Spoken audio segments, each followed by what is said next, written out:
sinabi ko, I declare war on drugs. This city is against drugs. O, anong ginawa nila?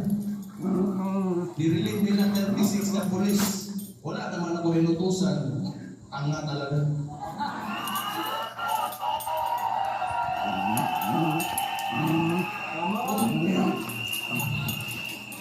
Kaya nga, sobrang, it's really confusing. Hindi naman masama yung intention ko na siguro masama kung involved ka in illegal drugs. But, you know, for the people na ayaw nila na kumain ng sapo yung anak nila, yung kapatid nila, ayaw nila mag-shrink yung utak. Bakit? Why is it an issue for them?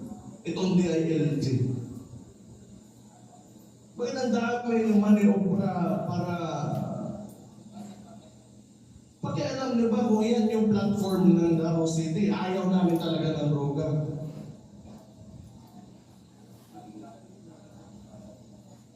What?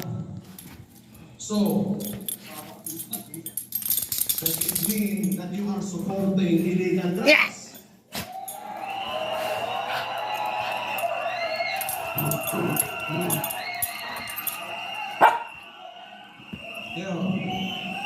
Yung declaration on war on drugs is because I am concerned of the welfare of the Davaoenos.